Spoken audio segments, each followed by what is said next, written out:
Hello again and welcome back to the channel to all my food warriors. Coach Joe here. We've got a busy week coming up, which means we've got a full day of cooking today to prepare for the week and to keep the schedule as efficient as it can be. So the first thing we are going to make today, Focaccia Barese. This is focaccia from the city of Bari in the region of Puglia, which is right on the heel of Italy. Focaccia is one of those things that you find literally in every region of the country, but this specific example is characterized by just a very, very simple tomato topping. But focaccia really is a yeast-leavened flatbread that you find all over Italy. What seems to be the common theme with focaccia is there's olive oil on it, and then there's some sort of other vegetable, maybe the odd meat. But really, focaccia is one of those things that you find. It's peasant food throughout the country, but it's one of the tastiest things that you will find to eat in Italy, bar none. Like I said, they make them all over the country. This specific variation is one that's unique to the city of Bari. This is one that I've adapted to kind of home application because obviously, who really has a wood oven sitting outside the house, although something to aspire to. However, this application is done for the home kitchen. So what I have here, we're going to get things started. I've got 750 grams of a good organic all-purpose flour. To that, we're going to add about 50 grams of coarse cornmeal and some salt, and we've got our water and our yeast. Now, just in terms of proportions, this is a high hydration dough, which means we've got about 800 grams of flour in the bowl once we're all said and done. So we're going to use about 550 mils of water, which is about a 70% ratio of water to flour. High hydration dough gives us a very soft dough, gives us an opportunity to capture those bubbles, and it really creates a beautiful, soft, fluffy, airy texture to the dough. So before we get started with our flour, I'm going to do this today in my stand mixer. I've done pizza dough before by hand, but today I've got a lot that I want to get done, so I'm just going to do this in my stand mixer just in the interest of time. But to my 550 mils, this is tepid water. So to the touch, if you stick your finger in, it should feel neither hot nor cold. It's body temperature water, and that's ideal to get our yeast started. So to that, I'm just going to add maybe a couple of tablespoons of agave syrup. This is just going to wake up the yeast, going to activate the yeast a little bit, so that way when it gets into the flour, it's ready to do its job. So what I have here is 16 grams of an active dry yeast. If you buy your yeast in those little sachets, this will be 2 of those sachets. What I do is I buy my yeast in bulk, so I just weigh it out every time I need to use it. So I'm just going to give this a quick stir and get the yeast and the agave syrup and the water all coming together. Now to my flour, I've got 750 grams of a good organic all-purpose flour. To that, I'm going to add 50 grams of coarse cornmeal. This is coarse polenta. This would be the equivalent of about maybe a little more than half a cup, but I've weighed this out, 50 grams. I find the cornmeal gives the dough a little bit more of an interesting texture, a little bit more of an interesting mouthfeel. So for that reason, I like to add just a little bit in. It gives a little something extra under the tooth. And then I've got 2 tablespoons of a good salt. This is you could either use a good fine sea salt or a kosher salt. What I have here is a good fine sea salt. So I'm just going to put that in. I don't want my salt to come into contact with my yeast. So what I'm going to do is I'm just going to take the dough hook to my stand mixer, and I'm just going to mix this around and get the salt and the cornmeal incorporated into my flour. There we are.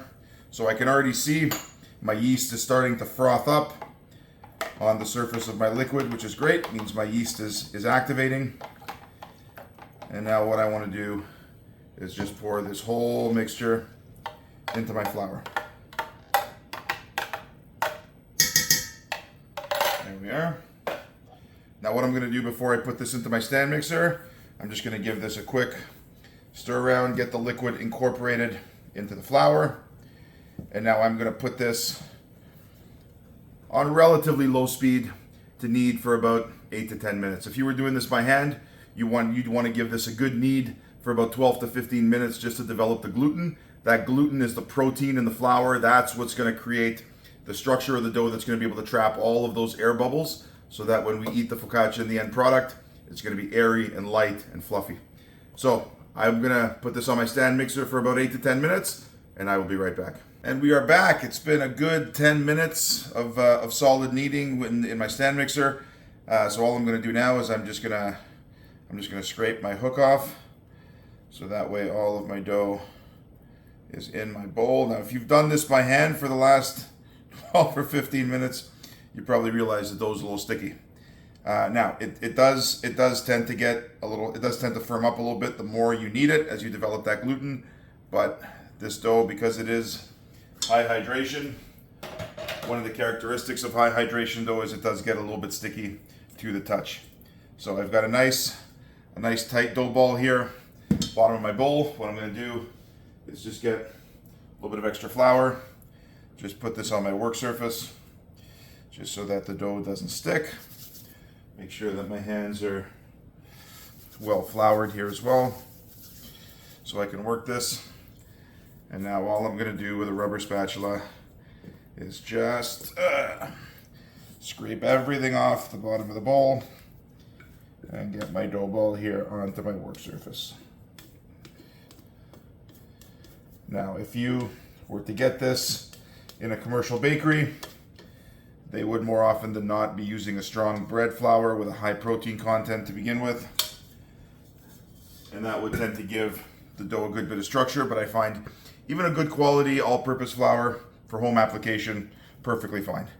So what we want to do is we just want to give this a final knead with the hands here. Now, your ratio of flour to water may vary slightly based on the time of the year. Flour is one of those things that will pull humidity out of the air. So if it's a very humid day, it will actually pull humidity out of the air, and you'll need a little bit less water in your recipe. If it happens to be a particularly dry day, usually over the winter months, you tend to find that less humidity in the air. You may need to use a little bit more water. So this dough here, I'm just going to knead it on my work surface here. I think it has enough moisture in it where it will pick up the flour that's on here. There we are. And then what we're going to do is divide this in two, because we're going to be making two individual focaccias here. There we are. So all I'm doing here is I'm just pulling, bring it back on itself, knead it with the heel of my hand, and it will pick up all of that excess flour. Just work it around the board. There we are. Perfect. So now what I'm going to do to tighten up this ball, I'm just going to bring all of the sides in to the middle. There we are. And flip it over. And then what I'm going to do with my hands is just get underneath and pinch that seam to basically tighten it up. There we are. And now what I'm going to do is just give it a quick roll on the countertop, and what that's going to do is it's going to stretch the skin and make it nice and tight. So I'm just going to get a dough scraper.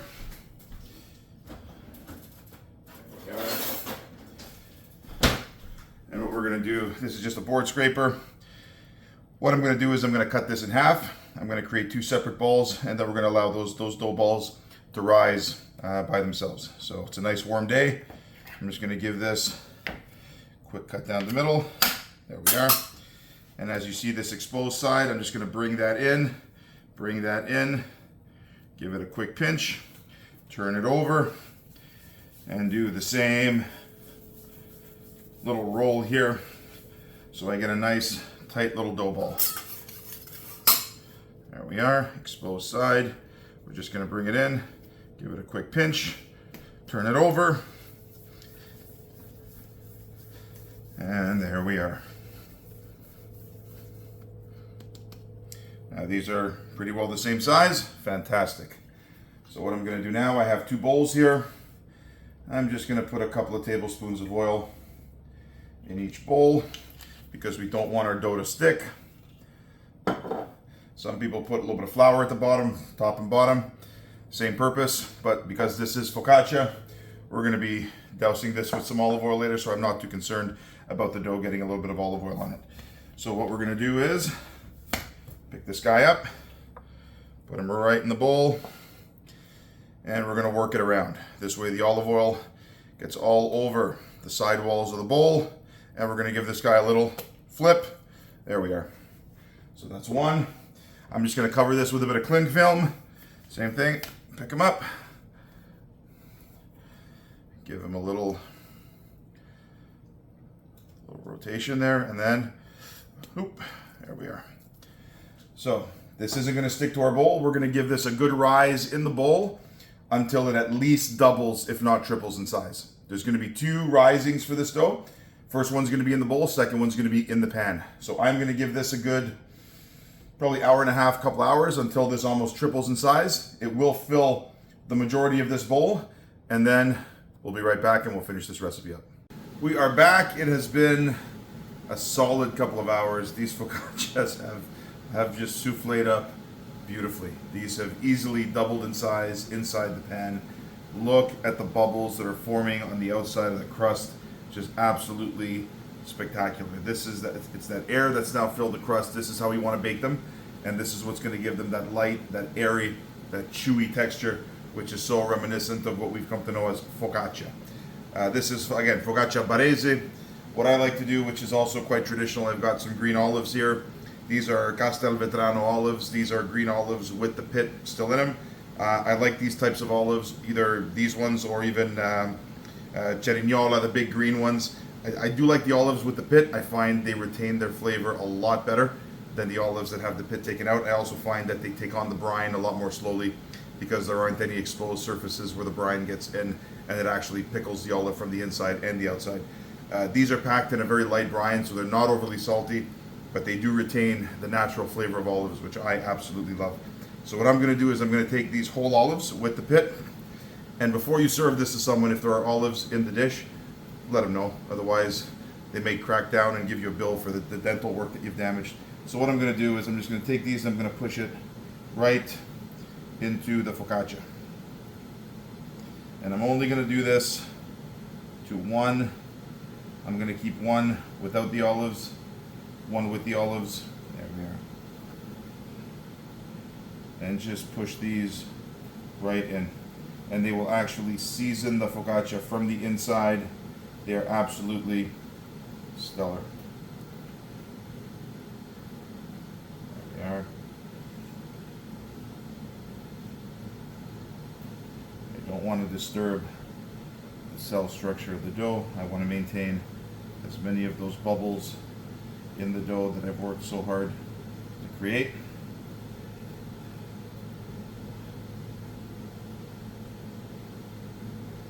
And there we are.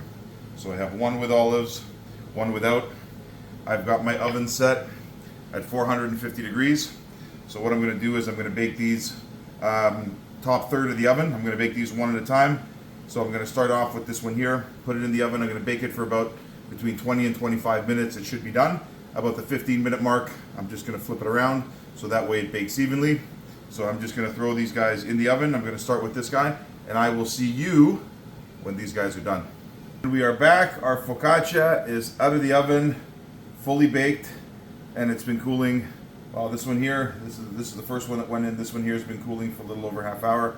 This one's been cooling for about 12 or 15 minutes or so. But look at this. This is what I'm talking about. Just look at the golden crust. Oh, crunchy on the outside. I can feel it. It's still doughy and chewy on the inside.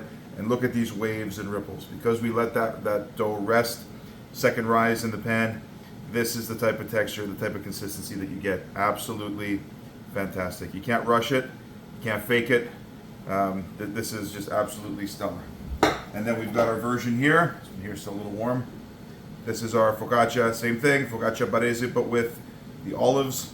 So what we're going to do now is we're going to taste our creation. So what I'm going to do is I will start with this guy here that's a little bit cooler. And we're just going to help this guy right out of the pan. There we are. Just put these guys here. This is the beauty of having cookware that's 100% metal.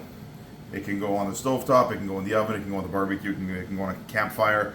You can use it in absolutely any application. Very, very versatile. If these had plastic handles, there's no way that I'd be putting these in the oven. But look at this. Just gonna cut this guy. Oh, right down the middle. Look at that. Look at that. Absolutely gorgeous. Gorgeous. Gorgeous. Oh. Oh. Now let's look at the crust underneath. Beautifully golden. That's exactly what we're looking for. So we'll take this one half here. We'll just put it on this platter. And we'll serve. Oh. You know what? We'll cut this just like that. You hear that crunch? There we are. We've got two beautiful pieces of focaccia. There we are. This is just the tomato version. And now what we'll do is we'll get our olive version onto the cutting board as well. There we are. Now we'll just seal. Oh, like that. Like that. The smell is just absolutely phenomenal. So what we'll do is we'll see if we can get around this olive here. It's right in the middle. Let's see if we can cut this right on one side. Right down the other side. And again, look at that. Beautifully doughy, crispy underneath, beautiful golden brown. That's exactly what we want. So we'll just take this guy here, put them on our platter. These will be our leftovers for later on in the week. And we'll cut these as well.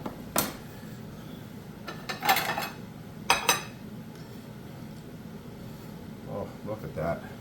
Look at that. And look at how beautifully risen and chewy that is.